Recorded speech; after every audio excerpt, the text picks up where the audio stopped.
Hey, poker people, it's Sky Matsuhashi, and this is the Smart Poker Study Podcast.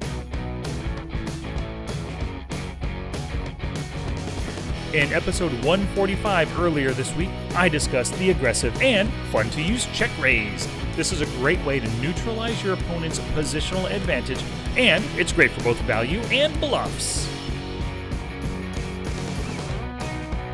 It's poker study time, y'all. 2 episodes this week, so thank you very much for lending me your ears again, friends. Speaking of friends, keep on telling yours about this show. Recently, a listener named Shane Hall, he's also a member of our Smart Poker Study Facebook group, he mentioned the Facebook group within another poker group that he's a member of. That other group is called 780 Poker, a bunch of cool people over there. But anyway, when he mentioned the show in their poker group, a lot of them decided to come on over and join our poker group. So hopefully, not hopefully actually, the show is growing thanks to people like Shane. Thank you very much, Shane. Alrighty, let's get to some poker strategy and study talk, of course. So today we're continuing the post-flop plays MED, and we're going to dive into the Donk Bet. I'll discuss the basic elements of the Donk Bet, the drawbacks to using it, when to employ it successfully, how to defend against it, and at the end, I'll tell you exactly how you can study your opponent's use of the Donk Bet. It's going to be a value-packed episode, so strap on in, and I hope you'll enjoy it. Please visit the show notes page for everything I discussed today, along with some screenshots and links at www.smartpokerstudy.com/pod146. And while you're there, please sign up for the weekly boost for some exclusive poker strategy direct to that inbox. Oh, looking at my clock? Yep, it's about that time. Gambate! And now for our feature presentation. So what is the Donk Bet? It's an out-of-position bet, heads up or multi-way, but you're betting into the pre-flop raiser. You're effectively removing their ability to make a C-bet by donking into the pot, and this can take place on any street as well. So let's discuss the 6 elements of the Donk Bet. Element number 1. The Donk Bet is often made by weak players. So there is a stigma attached to the Donk Bet, and rightly so. It happens when weak players see the flop and just don't know what to do with their marginal hands and their draws. They don't want to check call because that probably feels weak to them, and they don't want to check raise to bloat the pot with their marginal hands and draws. It's often an information gathering bet. They're trying to find out where they are in the hand, and your reaction to their bet lets them know if they're behind or not. The second element of the Donk Bet is that they purposely bloat the pot out of position. So anytime you click that button or throw out them chips, you are making a decision to play. With the Donk Bet, you're choosing to bet out of position into your opponent or even opponents, and playing out of position in a growing pot is a dangerous situation to be in. The third element is you have to know your opponent. Are they going to likely call, fold, or raise? So before you throw out that Donk Bet, think logically about how your opponent will respond, and only make the Donk Bet if you think they'll respond favorably. If they tend to get to every turn, then don't Donk Bet bluff the flop, but go for value instead. If they're flop honest, then donk as a bluff. Go ahead and do it. They'll let you know by folding that they don't like their hand. And what if you have a value hand? You might want to check to let them catch something on the turn, or even check to let them try to bluff the flop. And of course, notes are very, very important. I can't stress that enough. Notes are probably the best way that you're going to figure out whether or not to donk lead and how to respond to donk leads. And I make sure to take note of every donk betting situation that goes to showdown to help me understand my opponents, and you should do the same as well. I'll give you some specific ways you can analyze your opponent's donk leads later on in the podcast here. And of course, you can use stats to help you gauge how they will respond. So the first stat, when you are thinking about donk betting, the first stat I want you to look at is their fold to bet in position. The more likely they are to fold, the more successful your donk bluffs will be. The next stat, of course, is the fold to donk bet. Now, this stat is very helpful, but it takes a ton, and I mean a ton of hands before it's really useful. And the reason why is because donk bets rarely occur. But you don't want to look at the total number of hands you have on a player. Look at the number of instances that the fold to donk bet is calculated over. So if their fold to donk bet is 50% and it's only over 2 instances, then it's not reliable. But if it's 50% over 20 instances, then that's very telling. If you're donk bluffing half pot, it only needs to work 33% of the time to break even. So a 50% fold to donk bet means it's a profitable bluff. The last stat I want you to consider is their raise donk bet stat. Now, this stat takes a long time to accumulate reliable numbers as well. Once again, look at the number of instances that it's calculated over. If their raise donk bet is 80% of the time over 20 instances, then you should not be donk bluffing because they're going to raise you to blow you off the hand. Instead, you should be going for max value against them and donk lead with some kind of a nut 2-pair or better kind of hand. Something that can withstand the raise. All right, the fourth element to donk bet is that, of course, ranges matter. So just like we discussed last week, ranges are super important to anything you're doing post-flop. Let me give you a quick example right here. So in this example, the button opens at a wide 45% range, which is, as we know, very common in cash games nowadays. That range is comprised of every pair, every ace, every Broadway, and loads of suited and offsuit connectors and gappers, suited kings down to king 4, that kind of thing, Their raise, the button's raise, gets called by a tight aggressive small blind, who is only calling a narrow range of 10%, and that is often the case with tight aggressive players. They call pretty narrow. This range consists of pocket pairs, suited aces, and good Broadway hands. Sure, this range is capped to maybe jacks or below because queens are better and ace-king would have 3-bet most likely. So what I want you to do is picture these two competing ranges, a wide 45% range and a narrow 10% range. And better yet, instead of visualizing them, you can go to the show notes to see a screenshot of these two ranges in action. So the flop comes down, ace 8-3 rainbow. Now, tell me something. Which range has more equity here? The wide 45% range or the narrow and capped 10% range? So if you're at the show notes right now and you can see the screenshot, you can see that narrow range has 61% equity on this ace high and dry board. But can you guess the reason? I think it's because the smaller range has a greater percentage of that range being ace-x hands. In the wider range, while it does have every single ace in it, it also has all the pocket pairs, the Broadways, and the random crap that just didn't connect on this ace high and dry board. So this might be a great time for the small blind to donk lead for value here, especially if they have a hand like ace-queen, ace-jack, or ace-10. Those top pair good kicker hands, they beat all the crappy aces that can call, as well as random pairs of eights or under pairs to the ace. Donk leading here can be especially profitable if the button doesn't c-bet often, but can call lots of flops with marginal hands. Alright, the fifth element to donk betting is the sizing.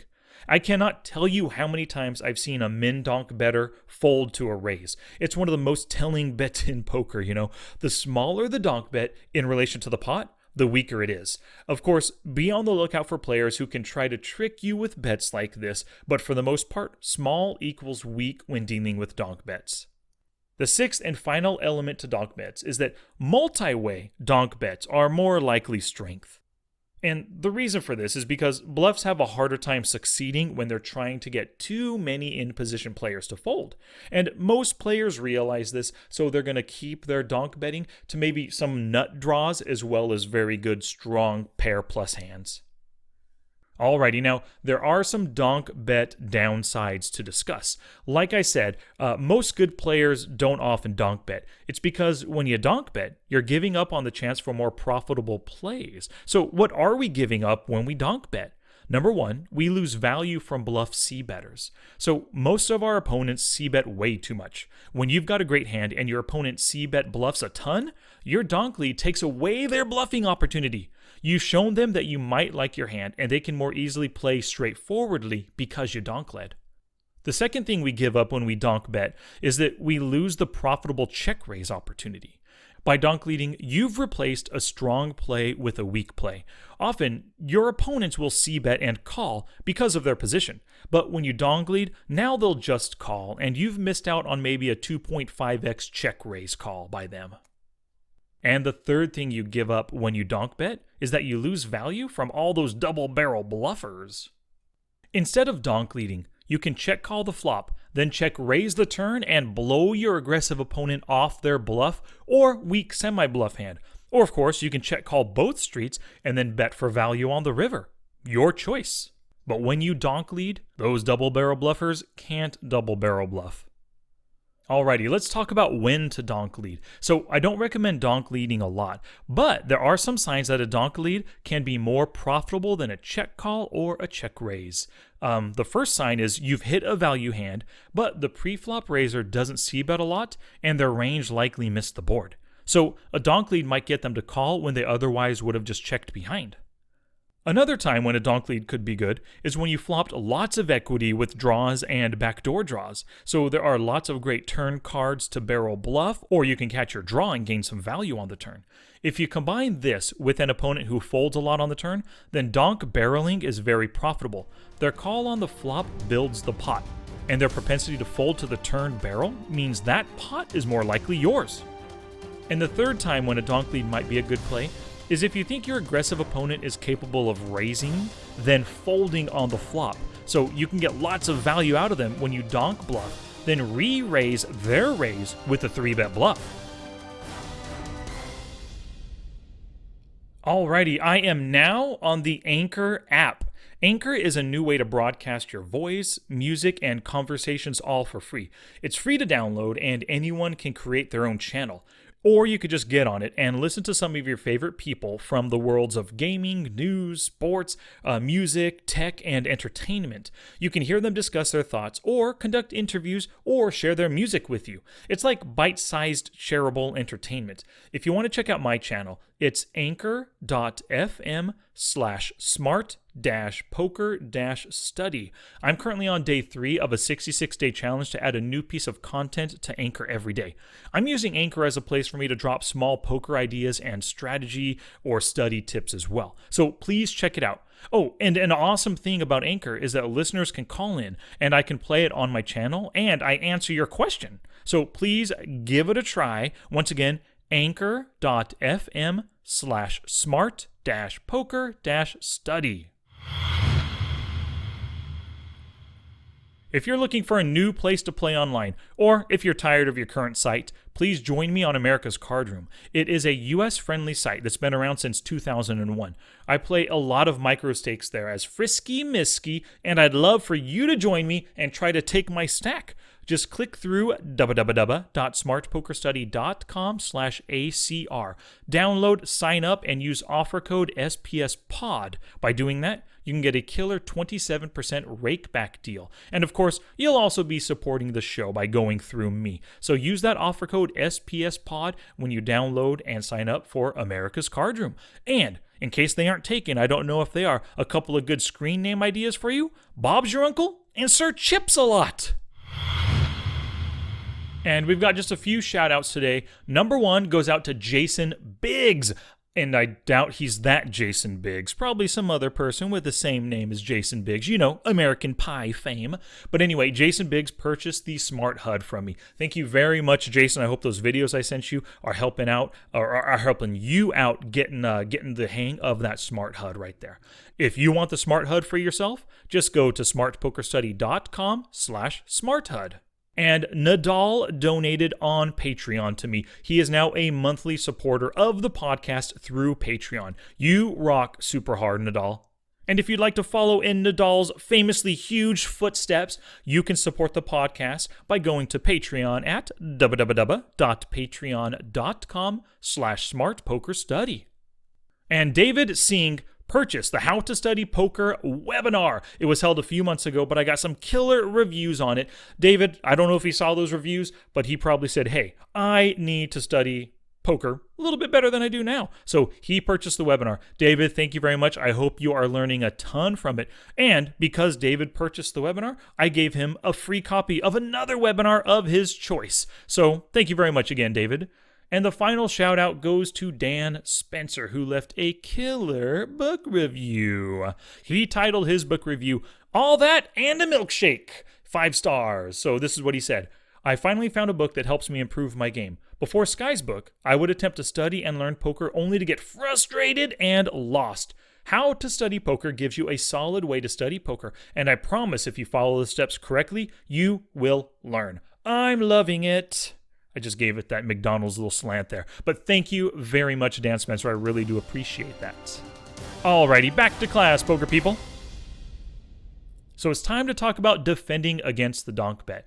And I said earlier that donk bets are normally made by weaker players who don't really know a better way to approach the hand. So you'll be facing donk bets more often than you'll be making them. Your choices when defending against the donk bet, they're the same for any bet you're facing. Basically, you fold, you call, or you raise. If you're folding, well, you're going to fold against the donk bet if you don't see any way of getting them to fold their hand, either on this street or in the future. You can also fold if you have such a weak hand with no draw that it makes no sense to stay in. You might also have other players with position on you, and calling with them yet to act can put you in a tough spot, so you might elect to fold instead. Sometimes you'll be calling, and you're going to be calling either for value, maybe with the right price on a draw, or to potentially make a future bluff. You need to take their donk range and tendencies into account before you call with any of these ideas in mind. And your final choice is to raise. And raising is great as a bluff or for value, but the success will depend on what your opponent is up to in the first place. If you're bluffing, you want to be reasonably sure that they can fold to a raise and that their range really didn't hit this flop all that well. If you're going for value, then you want to call or re-raise with worse hands, so be sure to name the hands in their range that can accommodate either of these. And to help you with your decision, here are some things to look for when facing the donk bet. Number 1, you want to look at your opponent. So your donk betting opponent is likely weak and you're obviously in position. So you should be able to find a way to take advantage of this. Maybe they don't barrel out of position that much, or they fold to bets out of position on the turn or river a lot, or they just fold in general on the turn and river.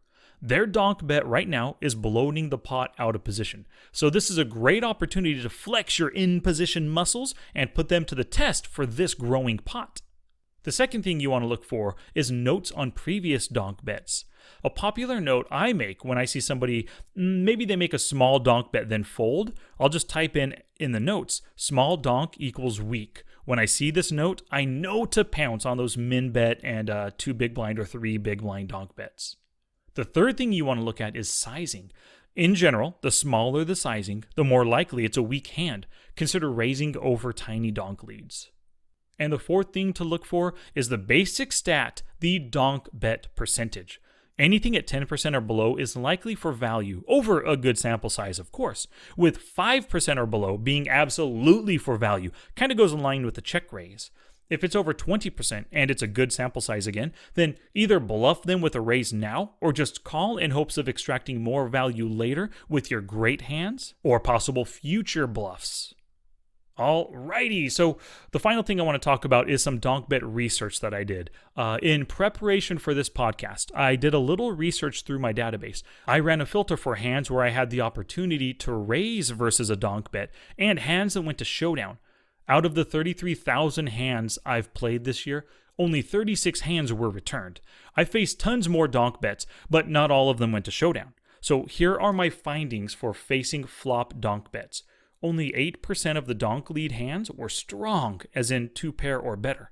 58% of the hands were pairs, all the way from top pair, top kicker down to 4th pocket pair, with the overwhelming majority of the hands being top pair, weak kicker, or worse.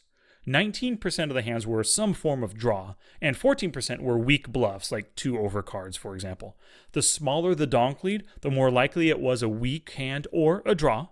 And I faced 3 pot-sized donk bets, and they were all done with top pair weak kicker. It was like queen 8 on a queen deuce 4 kind of a board. And out of the bets that I faced, the donk bets that I faced that were 2/3 to 3/4 pot, they were about 50-50 strong hands versus weak hands. And I faced 8 1/2 pot bets, and all of them were top pair weak kicker or worse. And I did face a few short stack overshoves, and they were draws and weak pairs just trying to get me to fold. So donk bets overall aren't something to be worried about. They're most likely marginal hands and draws, so you need to be playing back at them way more often than you might be right now. Challenge! Here's my challenge to you for this episode. Become a student of the Donk Bet. Do what I did and filter in your database for flop donk raise opportunities as well as the hands that went to showdown. Go through each of these hands and make a list of what your opponents are donk leading with. At the same time, make a player note on the sizing and strength of the hand that they're donk betting with. Create a hand tag that says donk bet and tag every donk betting instance that you come across. These notes and your research into donk bets within your own database will make you super comfortable when dealing with these odd and seemingly weak bets. Now it's your turn to take action and do something positive for your poker game. Now get it on.